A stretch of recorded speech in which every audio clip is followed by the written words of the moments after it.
Hi, welcome to BS Garage. On this one, I go over my power tour experience and how awesome it is, but the car's hurt. Try to fix it, don't actually end up finding what the issue is, and we just kind of go from there. Let's go.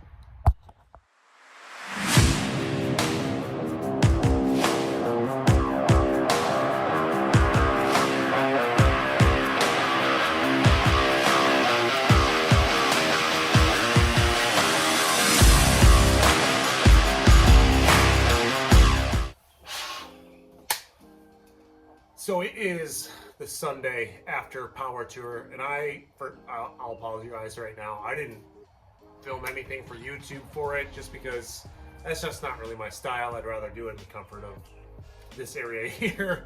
But the experience overall, you guys, it's amazing. It was so much stressful fun. I can't highly recommend it enough. If you've ever thought about doing it, don't wait. Like, do what you can to put something together because it's just such a life experience that I'm hooked. I'm gonna do it every year.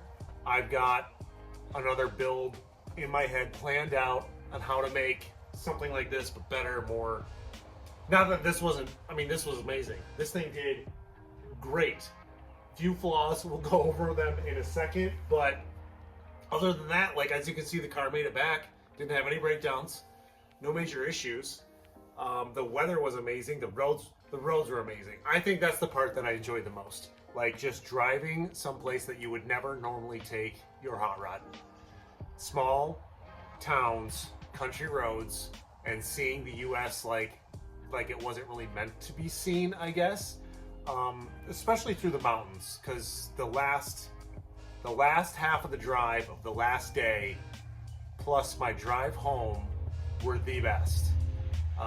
I just going up, I don't know, like it's hard to explain. You just have to experience it. So like I said before, just go out and do it. So some of the highlights that I had along the way was I actually got to roll with some of the Motor Trend group. So David Newburn, Cotton, Alex Taylor, Lucky Costa. Like one day I spent like driving along with them because I got a buddy John who was friends with David Newburn, and he said, "Hey, you want to roll with us?" I said, "Yeah," because I kind of lonered it down there, and I didn't really know what to expect or who I was going to ride with. I just wanted to go, and luckily enough, I got to roll with them. I felt a little bit out of place because they were doing their thing, and I didn't want to like impose myself. That's kind of what it felt like. So I just stayed in the background and cruised with them for a day. But that was a cool experience for one. Another hotel that I had, one of them, Vice Grip Garage, was there, so all that stuff was parked there. But again, he was so nice. Like, he was talking to everybody that was coming up to him, and I didn't bug them. They were just sitting there chilling. I'm sure they were unwinding at the end of the day. But I just said, "Hey, what's up? Love the stuff," and just moved on. And another time, David Freiberger and Steve Dulcich were in the hotel, my last hotel, and they were sitting there having a beer. And I was coming back from dinner, and I had a couple of beers in me myself, and I probably made an ass out of myself, but I just, went up to him and said, "Hey, love the stuff." But then he tried to strike up a conversation with me, and when I get nervous in those situations, my brain and my mouth really don't connect. So he probably thinks I'm special needs now, but other than that, like, it was a great experience just to meet the people, that you watch all the time while you're doing your builds or for your entertainment purposes and whatnot. But one of the coolest parts about going on power tour is meeting a lot of you. Like, I didn't know what to expect or expect anything at all, but like my social media friends, YouTube people, like people that have been following this build that came up to me and said, "Hey man, this is awesome. Like, I've been following you since the beginning, and it's great that you're out here." Like, that meant so much to me. Like, to know that people were invested into it, like my small little channel, even just cruising down the road. Like, I had this middle of Tennessee somewhere, I think, some guy in a he was doing a part of the power tour, construction truck. It's like, "Hey, BS Garage, love the channel," and I was just like, "Hey, that's weird, but also that's really cool that people recognize the car." And the work that went into it and what it took for me to get there. So just meeting the people, and putting faces with names, and because you have conversations. I'm terrible with names, by the way. So if you did approach me and I don't remember you or remembered your name, like I don't even remember my family's names half the time anyway. So you got to forgive me for that. But yeah, like again, just get out and do it. Like I said before, like it was a life-changing experience. Definitely was out of my comfort box, comfort bubble, whatever you want to call it. But it was awesome. But I did have a few issues. So that's kind of what this video is going to be. Like I just, a little recap of what I did. But like the issues were minor, but I got to fix them and I got to figure out why. So let me show you guys kind of what I had going on and kind of what happened to the car while I was down there. All right, so day 0, I actually took off in the car really early, like 3 a.m. in the morning, because I had to be to Columbus, Ohio. I'm in Grand Rapids, Michigan area. It's about a 4.5 hour drive to meet up with Boris from Street Machinery. Some of you may be familiar with it. It's a pretty popular site for cars like this. He does a lot of X-frame stuff. He's famous for the stop, drop, and roll on patina cars. Super nice guy. I've known him for a while, but I asked him if I could kind of tag along with him on the way down, and he said sure, no problem. So that's what I was doing there. Went down there, but on our way down, we hit weather like you would not believe. Like it rained so bad. I had my windshield wipers on high speed, and one of them decided that it did not want to be a windshield wiper anymore. So it broke, the shaft actually broke off inside there and just went bye-bye. But that is very minor compared to what he went through. So his actual third member decided that it did not want to be a third member anymore. It just wanted to be a chunk of steel. So we kind of left. We didn't really leave him behind. He told us to just keep on trucking because we were somewhere in Kentucky. We had to be in Atlanta. We were still 5 hours away. And like we all took off, but then we got separated. There was like a group of 7 of us or so, but it was raining so hard and so bad. And I guess a tornado hit like 3 miles north of us, shut all the highways down. So we had to get off anyway, got a hotel somewhere in London, Kentucky, got some dinner and just started fresh in the morning. But that was an issue. Plus my windshield leaks pretty bad, but the rain was so torrential, and like, I don't really expect to drive that much in the rain. Like it's not really a thing for me, but it's definitely something I got to fix along the line. I don't think I put enough goop inside of the windshield frame. But I think that's going to be a winter project, is to take the windshield out and redo that. But for now, for this summer, I'm just going to leave it. Got to figure out a windshield wiper solution. So I might be on Facebook Marketplace or on some of those forums that support these kind of cars, and hopefully I can pick one of those up. And that's it for like cosmetic issues and like minor stuff. But now let's move on to the major stuff. So my blow by is very minimal now. I still have some. You can see that it's a little dirty there because it keeps breathing out of there. So I'm not really concerned about the rings so much anymore, but it was still drinking oil. And every single, I don't know what, fill up on gas, I would have to use a half a quart of oil, which isn't terrible, but I think I know what the issue is, because every single time I would stop overnight or whatever, I'd pull the plugs and check the plugs, because the plugs will tell you everything you need to know about how the engine is performing. They all look great except for number 8 and number 4. Number 4 was always wet with oil and always had like just grit from the oil and the gas mixing and it burning off. Luckily, I'm running a 6 plug. Yeah, 6s in this thing, so it's hot enough to burn them all off, burn it off. It still ran fine. But with it consuming so much oil out of that side, I think it all ran down because my O2 sensor is on this side, and it freaked my O2 sensor out. So by the time I got down to Atlanta, my car was running like absolute garbage because it was throwing off like the learn table. My learn table has a 20% swing, but it would just go bah, bah, bah, like back. Just, it wasn't happy, like at all. And I was kind of freaking out a little bit, but then I remembered like my initial table that I had when I was driving this thing around here in town was pretty dang on, because I would go to my learn table and it was maybe, I mean, maximum it was pulling 5% out at the very top, otherwise cruising around and idle. It was at like, 1 to 0%. So I actually turned the learn capability off and this thing ran awesome. When I didn't beat on it at all like I would around town, but when I did kind of get on it, you could tell she was blowing a lot of fuel out because it was just a little bit rich, but I'd rather have it rich than lean all day long. So I did end up going to a Summit Racing store because that was Atlanta. That was one of our first stops. Atlanta Motor Speedway, but there's a Summit right there. Went in there, picked up another set of plugs just in case I needed them, and then also another O2 sensor, but I wasn't about to throw it in because, like I said, number 4 kept having oil on it, and I think that's what fouled out the O2 sensor, was it just caking that sucker in there. So I'll pull all the plugs out here, and I'll show you kind of what I got going on and why I think number 4 is just being garbage. Another great thing about the LSA blower hat is that it, holds your spark plugs nice and organized like.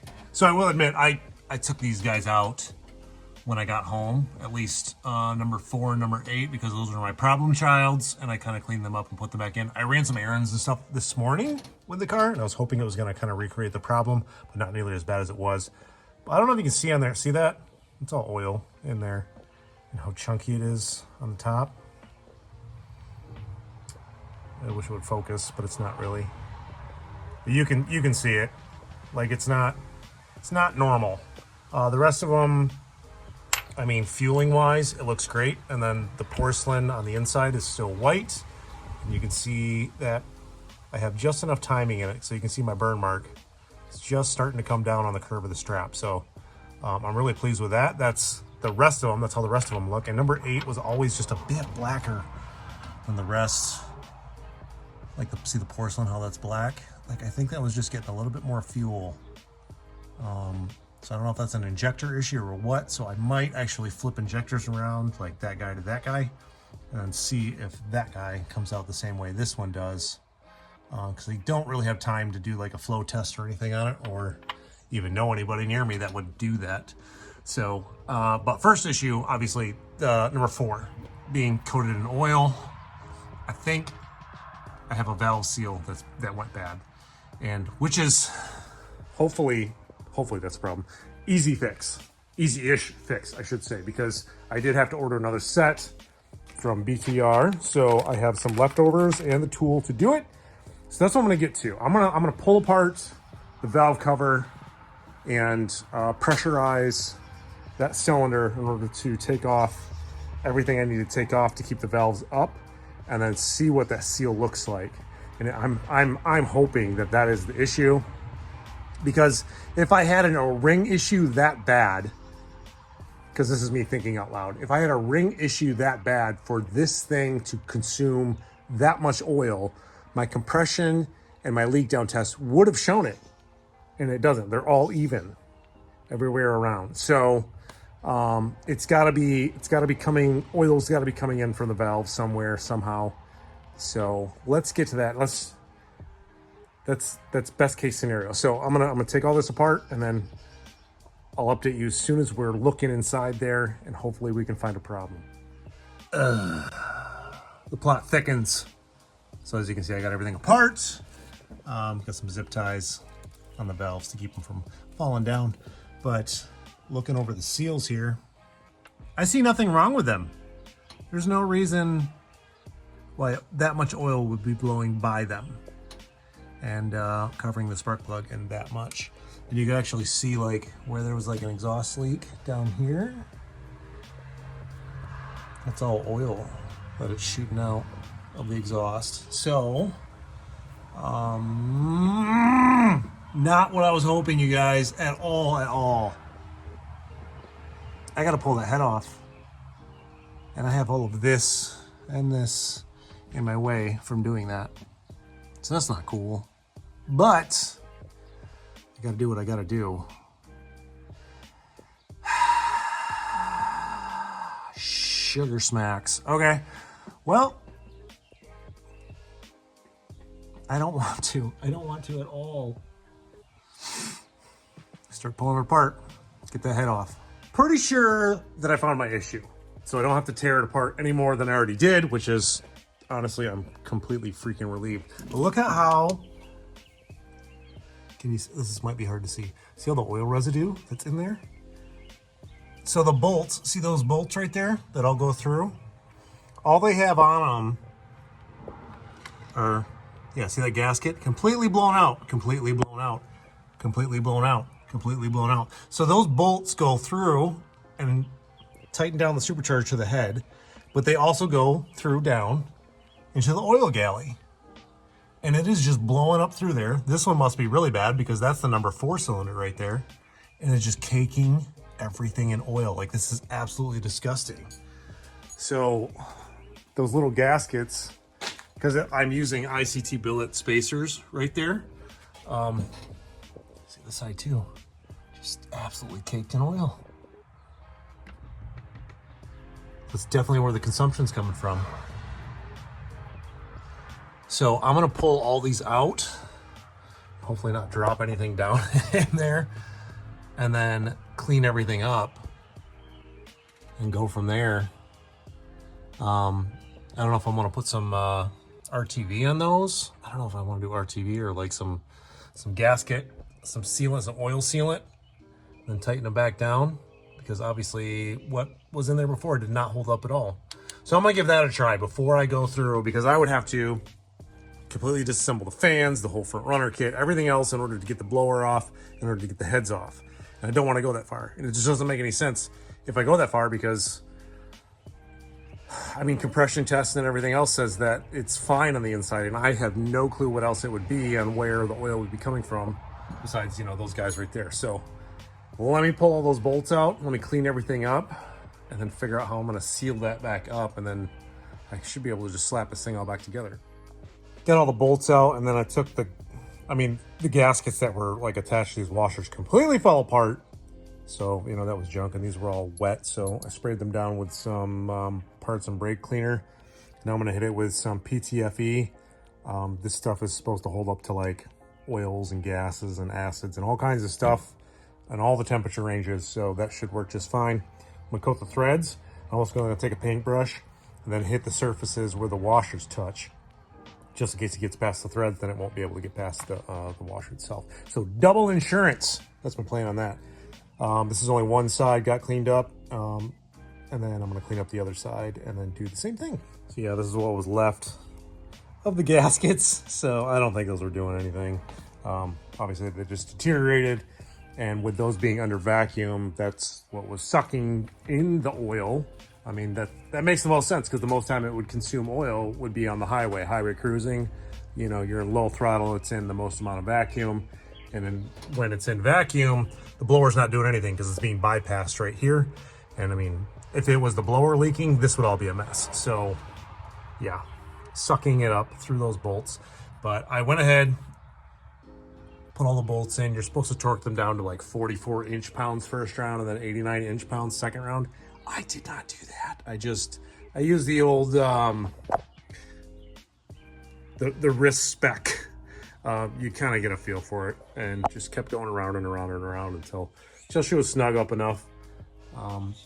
Plenty happy with that. Gosh, that's gotta be, I mean, right? I'm thinking out loud again, but that makes the most sense, because that thing was absolutely caked in oil. No other place that the oil could have came from. And you can clearly see the streaks and where it was leaking from. And obviously the gasket's being torn up. That is my conclusion of why it was just being messed up. So yeah, I just gotta go ahead and kind of completely button this thing back up. I went ahead, put new valve seals in on that guy, because I mean, obviously I pulled those ones, the old ones off. I probably could have reused them, but I kinked them just a tiny bit. Didn't really trust that. So had some new ones, may as well put them on, did that. Rocker arms are on, those are all torqued to spec. Yeah, I just gotta slap all this back together. Got it all back together, looking pretty. I just went ahead, I took the plugs that were in it, I cleaned them up, brake clean, a little bit of a brass brush in order not to hurt the porcelain. And I just stuck them back in. I stuck the cleanest one in number 4 and number 8.